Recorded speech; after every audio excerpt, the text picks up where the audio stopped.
Hello, everybody, and welcome to Late Night Football. It's finished. Manchester United 1, PSG 3. PSG winning the game in the end. Yeah, I mean, it's difficult to say. Was it a deserved win? Was it a lucky win? Some of the goal, well, the first goal and the second goal there's a little bit of luck involved, but the United's goal was also luck, and then the third goal obviously comes when you're all attacking. So but I guess in the end you'd have to say that well done to PSG and well done to Shell for this tactical approach to this game, and it was a I guess it was a good win. It was a good win in the end for PSG, and there's a lot to unpack and a lot of things. I'm sure a lot of the focus will be on what United did wrong because this was one of those games where United did a lot wrong, but I think United lost rather than PSG won. But sometimes that's those wins are probably the best, and those wins are they all count at the end of the day. So you can't really look too much. You can't really complain too much about that in the end of the day. But uh, yeah, I mean, where do we begin? Let's start with the team. So I mean, I think they missed. I think United missed Swansea, definitely, and they missed Luke Shaw.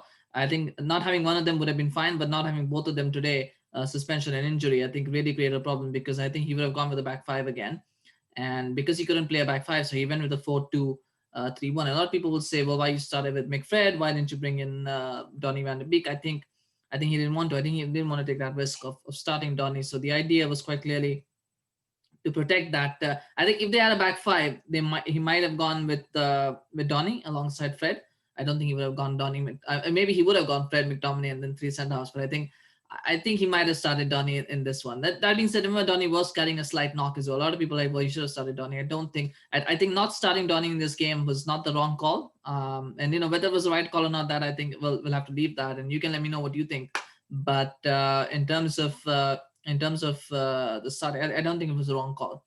But it did limit himself. He did limit himself with his selections today in terms of who was not available. So the 4-2, and then playing Cavani, Martial, Bruno, and Rashford was clearly the idea was to try and hit PSG on the break again. So it was never about being on the front foot. It's never about being on the front foot in these games for United anyway.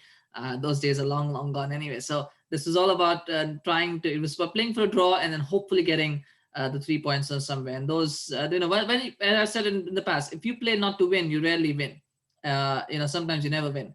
And that's, I think, what happened here. They were never looking to win, United. That being said, they did have chances. And I mean, the first goal for PSG, a lot of people will blame McTominay. I think they're right. I think there's definitely McTominay. I don't know what he was trying to do there. Like he put his leg out and then he pulled it back, and it was almost like he was like thinking that the ball was going to be somewhere else, and he's like, "Ah, no, it's just going to go front of me." And yeah, the reactions were slow from the defense. I think Telles was a bit at fault because he was ball watching when it goes in rather than following Neymar and keeping track of him. So Telles was at fault. I know a lot of people will blame the defenders for not reacting, but I think Telles was the closest and he had to react, but he didn't, and he let it go. That happens sometimes. You don't always expect deflections, and you don't always know where they go.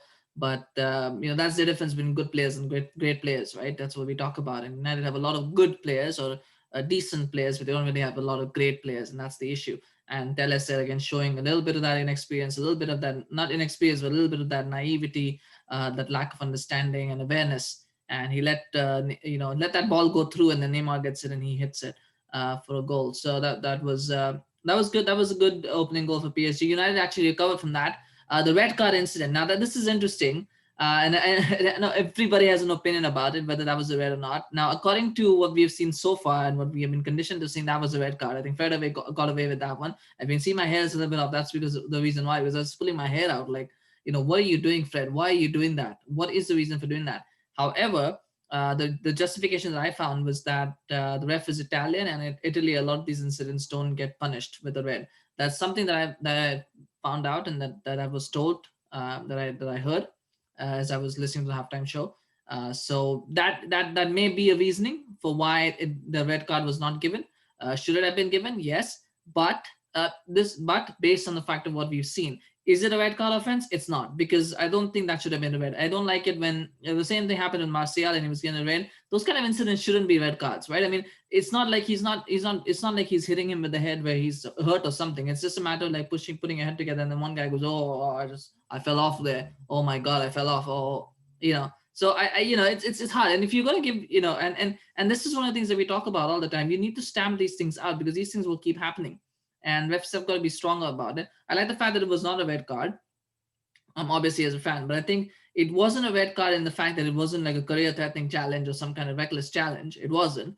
But based on what we've seen so far, it should have been a red card. So make up your own mind about.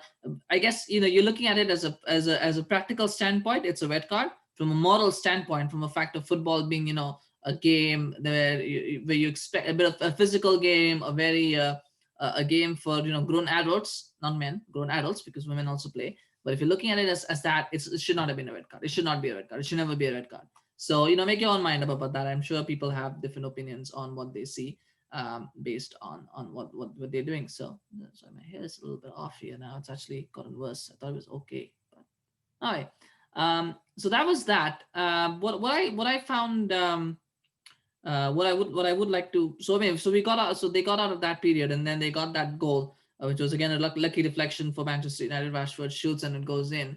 Uh, but then after that, that was as good as it got. They got a few chances in the second half. The second half, I thought up until the 65th minute, United were actually dominating, and they should have scored a goal. I said they need to get a goal, because if they don't get a goal, PSG are going to get a goal. It's not going to stay 1-0. That's not going to happen. And it happened that way, where Tuchel knew he had to change things. He brought on substitutions. He made the substitutions, and they changed the game around. They got a couple of decent chances that they missed. Marquinhos had a free header. Bakker had a chance as well. And then finally, the goal came, which again, it was a bit of a luck involved, because it was not a cross, it was not a pass, it was a shot, it was a wild swipe shot that people normally take, and 9 times out of 10 the guy sticks his leg out, he doesn't get onto it, let alone the way that it fell for Marquinhos. He wouldn't even get onto that sort of shot. It would just like go through under his leg or hit his leg and go out. But it was luck, it was that way that it hit him, and then it set up nicely for Marquinhos. And this is again one of those situations where you try to look through the eyes. To me, from one of the camera angles, it looked offside, to be honest. But it wasn't. The lines actually worked out. It wasn't offside, and that's fine. I think it would have been harsh to give it offside anyway. It's a good goal. And once they had that, and then I mean, this was the point. I think that I do believe that Fred was lucky to stay on the pitch up until the 17th minute. He had a lot of chances where he could have been sent off, after getting that yellow card. I mean, and I've been saying this a lot. I think the problem for Fred is that he's not very good. He doesn't have a very good first touch. He doesn't. So as a defender, as a opposing defender, you can easily crowd him out, because you know that when he receives the ball in tight spaces, the chances he's going to miss control, and the other and you'll have a chance to win the ball back. And when that happens, oftentimes it was the same thing that happened for the yellow card that he got. It was a touch. It was a faulty touch, and then he had to make that challenge. I don't think that was a second yellow. I think Herrera dived, or not dived, but he made the most of it, and he got Fred sent off. That's definitely true. But we should have been sent off before that for some of the challenges that he was making. But that's the issue with Fred. He will win you, because he's fast, because he's tenacious. He's going to win you a lot of challenges. But at the same time, his faulty touch is also going to cause him problems, and therefore he doesn't fill me with confidence. I think they need somebody better than that. And anyway, we'll talk more about players in a bit. But that red card, it shouldn't have been a second yellow. I think Herrera made the most of it, and we've seen that with Herrera a lot. That he is someone who has got that dark side of the game down. So he got Fred sent off. But honestly, I felt that he should have been taken off before the 70th minute. I also feel that as soon as that second goal went in, now the game plan's out the window. So I don't know why the hell is Ollie still persisting? As soon as that goal goes in, he's got to say, okay, you know what? I got to bring on Donny. I got to bring on Pogba. Take Fred off, because you now need to go get a goal. What's the point of keeping those guys on? Maybe they were not ready or whatever, but that's just an Ollie. I think that was poor game management. And today, Ollie's game management was the one part that I think that he was lacking a lot. I don't think he managed this game very well. I don't think you can fault him for any of the goals. I don't think you can fault him tactically, because the setup was good. The goals that came from errors rather than PSG cutting them open. It wasn't that case. It was errors that happened, and so you can't blame him there. But I think his game management was very, very bad today, very poor today, and he has to take a lot of blame for that. And I'm sure a lot of people will be blaming him for that. But that red card pretty much killed the game off. I don't think after that the United had any hope. There were a few chances. I do feel that third goal was a problem, because even though 2-1, 3-1 doesn't make a lot of difference in a league game, I think this kind of game at 2-1, United would still go top of the group. If they managed to beat Leipzig, they'll go top of the group. Now with the 3-1 result, if PSG beat Istanbul, they will go through. Also, they've now gone ahead of United. So even if they lose and United are out. So United need to beat Leipzig. Now it's a must-win game or a must-draw game. They need to get something. They can't lose that game. no matter what. Not that PSG were going to lose to Istanbul, they'll still win. But even a win or a draw is now going to take them through in second, and not, and a win would have taken them through a top spot if they had kept it to 2-1. So a little bit of naivety there as well, that I don't think people grasp. And now the fact is, because they're going to finish second, even if they somehow manage to finish second and get out of this group, even if they do, they're going to have to, then the teams that they're likely to face is, because you're assuming Liverpool, Chelsea and City are not going to go top. Liverpool will most definitely, almost certainly, finish top of their group. So you're looking at teams like Bayern, Barcelona, Dortmund, or maybe Mönchengladbach or Shakhtar. Who knows what that group is going to put up. So there's not a lot of easy teams, and they're going to have to face one of the big boys right away in the round of 16. So it's going to be tough for them to get out of that, and probably even embarrassing to some extent. But I mean, that was a bit of naivety there as well. But third goal, I mean, the context of the game, fair enough, 2-1, 3-1 doesn't make a lot of difference. I guess you can see it. You can kind of understand it. It's different. It's different when you're watching it as someone who perhaps, different people have different ideas. And my idea, I would have probably done things differently. You probably would have done things differently.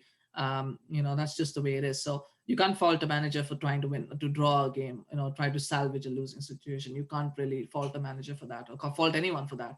But it was poor. And Maguire was pretty bad in that third goal as well. Like, just like he just fell down, like almost, I think, just give me the ball. There was a lot of there were a lot of errors. But again, that's what we've come to expect. But I think what this game has shown up, though, is shown up a lot of structural issues with the team. We keep talking about it, but the problem is that these such issues are getting more and more pronounced, and there's no obvious solution to it. The first issue, obviously, is the Fred McTominay midfield, and a lot of people go in on McTominay. And there's a lot of people out there with agendas against McTominay, that, he doesn't offer much, he doesn't do this, he doesn't do that. McTominay is not a world-class CDM. He's not a top-class CDM. I will be the first one to admit that he's not. But at the moment in time, he offers something that in that position that Fred can't offer, Matic cannot offer. Matic does not have the pace or the track back. He does have very good interception and very, very good reading of the game, but Matic can't play every game. And McTominay is the only one aside from Matic who can play in that position of CDM. Fred can't do it. He's pretty much shown that he can't do it, and he doesn't want to do it either. So McTominay has to, if Matic is not playing, McTominay has to play because of that, right? Unless you play Fred and Donny, which is fine if you play Fred and Donny, because both of them can do it together. But Fred's issues with his first touch and his lack of composure, McTominay doesn't have those issues. McTominay generally is not very bad with his first touch. He generally has a bit of composure. He's not a great passer of the ball. I'm not going to sit here and say he's Pirlo or Carrick. He's not. But he can play make the safe passes. He can control the ball. He's generally good with his touch. He's generally safe, and that's important, right? He's not going to be. The point is, United have not invested in that area, so that's fine. Now, you cannot go in on a player just because he doesn't do what you want him to do at a level that you expect from, it's not, you're not expecting that. Fair enough, if you're a fan who expects a lot more, you do. But under circumstances, I thought McTominay was not the worst player on the pitch. I think he was pretty good for what he was doing. What his role is, he does it as well as he can, his role. And you can't really ask for more. You cannot ask a player to suddenly be Messi, Ronaldo in a game. You can't, right? Everybody has a level. You ask for what you expect, and if they do, as long as I always said, I never mind a player having a bad game or an average game, as long as they're putting their best foot forward. I think that's important. With McTominay, you get that, and I thought he had a pretty good game today. Actually, I thought he was one of the better players for United, and not just because he was shoving Neymar. I think what his job was to disrupt the flow of the game, and he was doing that perfectly. And he was doing it better than Fred. He didn't get yellow carded at all in the game, so he did a much better job than Fred did, who should have been sent off long before he was. But I would like to see McTominay and Donny. That is the midfield that I think. I don't think it should be McTominay and Fred. I think the midfield should be McTominay and Donny, because Donny can provide a little bit of that cover that needs to be provided, but he's more. But also McTominay can cover Donny when Donny wants to bomb forward and try to get involved in the attack. So I feel that's a midfield I want to see. We're not getting a chance to see it. I don't know, for whatever reason. Maybe Ollie doesn't think it works, but that's the midfield I think that we need to see and see if that would work at the moment. The issue, though, is there's a bigger issue in front and there's a bigger issue at back. And I will start at the back first, because we talk about this all the time also, so it's better to get it out of the way. I've said this, Maguire and Lindelof doesn't work as a partnership. A lot of people have said this. I've said this as well. The issue now is who do you take out? You can't take out Lindelof, because Lindelof is I feel Lindelof this season has been better than Maguire. So you can't drop Lindelof because, that doesn't send the right message. And you can't drop Maguire because he's the captain and he costs 80 million pounds. So that's the issue at the moment. Like when you have a situation where there are two defenders who are both undroppable for different reasons, that's great. There is an issue there, and I don't know what the obvious solution is for that. Like, what do you do if you're Ole Gunnar Solskjaer? You've got at some point you've got to take a stand. You've got to make a choice. But at the moment, he's just sticking with it. And I think what he's banking on is the fact that those two have enough experience to get them the points when they need them. And so as long as they keep getting them the points, he's gonna be like, that's fine. But it's not gonna work. In the long term, I don't think that's a partnership that's gonna work. And at some point, he's gonna have to change it up, or he's gonna lose his job. So that's something he needs to make a decision on. But I mean, Axel Tuanzebe should be coming in. I would hopefully like to see Axel Tuanzebe get a chance this weekend, and then possibly against Leipzig as well. But I don't know. I wouldn't hold my breath on it. But the front line, now that is an issue there. I think I thought Rashford today was okay. He took his goal, and he had a couple of chances that were a bit difficult, but he did a little bit of good stuff. I thought Cavani was probably the best of the lot of the three, but because in terms of the fact, but I did feel that the shot that he hit on the post, if there was a striker with a little bit more pace, he would have probably scored that goal just because he could have gotten there a bit earlier. I think Cavani was still running, and by the time he took that shot, it was almost like he had nothing else because the defenders had caught up with him. So he couldn't get away from the defenders to have a clean strike, and so he had to take that shot. But that's that. What is the real problem is Anthony Martial. The real problem, and I think Anthony Martial is becoming a major issue for Manchester United now and for Ole Gunnar Solskjaer. And you can see today in Solskjaer's body language is absolutely, especially that goal that he missed, the open chance that Rashford put on a plate for him that he missed. You could see it in all his face. He was like, what am I supposed to do with this guy? What am I going to do with this guy? And I know a lot of people, are going to be like, there's a certain a person out there in England who loves Anthony Martial, a certain United fan who loves Anthony Martial. But I think at some point we have to address the fact that he's never ever going to be an elite finisher at Manchester United. He just isn't going to be that player. I think it's quite obvious. It's becoming more and more obvious each week. He's going to get goals, much like Lukaku. He's going to get goals. He's going to score, 20, 25 goals a season. He probably will become that player at some point in his career. He probably might become. But in those big moments, in those critical moments, see, these are the moments that matter, right? If you score 10 goals that win you, 10 games, is that better than scoring 20 goals that win you maybe 5 or 6 games, right? Like it's those moments that matter. And I think Martial just doesn't have the composure in these moments. Twice he missed 2 big chances today, which a decent striker, a good striker, a proper good striker would have taken both of those chances. If Cavani was hitting those balls instead of Martial, and I don't rate Cavani very highly, Cavani probably would have scored at least one of them. Obviously if Haaland was me, he probably would have scored both of them. So I think and you could see it in his language. Like, I wish I had Cavani, I wish I had Sancho, I wish I had Haaland, so I didn't have to play this guy because in this game, in that particular game. And I'm not saying Martial is not good enough. I think he's good enough at least as a squad player or as a rotation player. But I just don't think as a top level finisher, I don't think Manchester United. I don't think he's ever a top level finisher. So if Manchester United want to be a title challenging team, if they want to be a Champions League contending team, Martial is not going to get them there. And that's just my opinion. And it's based on a small sample size of only 2 or 3 games this season, but it looks that way to me. He just doesn't look confident in front of goal. It just doesn't look like he's got that knack, that composure of scoring goals. And that's the problem. I think Rashford has it. Rashford is not a very good finisher either, but just in those big moments, he has that composure to score goals. That's kind of what's separating them at the moment. The problem is, what's the options? I mean, Mason Greenwood he's not been scoring goals either. So, do you really want to take him off and bring Mason Greenwood in? Probably not. Maybe try playing a diamond. That's probably the only option. So you don't have to play either Martial or Greenwood, and you can play Rashford and Cavani in a diamond. But Cavani is old. You can't play him in every game either as well. So in bringing on, and the fact is, the clear-cut analogy is this: they were 2-1 down, right? And they need to score a goal, and he took off Anthony Martial. He brought on Mason Greenwood. He took off Anthony Martial. He brought on Odion Igalo to try and score a goal, but he didn't keep Martial on the pitch. That tells you everything you need to know about his performance today. I thought it was very, very bad. I thought he had his worst performance. It was very bad, and that was what upset me. I think more than anything else, the fact that United have chances to win the game and then you don't take them, and then PSG go up the other end and score. And that was what was disappointing. But so be it. Manchester United lost to PSG. What it now means for the group, of course, as I said it, that loss to Istanbul has completely killed United's momentum in this Champions League. Because had they won that game, this game would not have mattered as much. 12 points. All they had to do today was maybe a 2-1 loss would have been fine, right? I mean, they probably would have taken a 2-1 loss today. They wouldn't have to worry so much. Because they lost that game against Istanbul, they gave away those free 3 points on offer. They basically killed themselves. They shot themselves in the foot here, because other teams have been able to beat Istanbul. PSG will beat Istanbul. RB Leipzig have done it home and away, and they've allowed them to make up three of those points that they had so painstakingly gained, and that is now going to cost them when they go up against Leipzig, because they're going to be at a 3-point disadvantage that the other team's got. So that's the issue. But a draw will be enough to get them second place. A win obviously will get them to second place. That's the best they can now go for, a second place, unless PSG lose to Istanbul, which will most likely 99.99999% will not happen.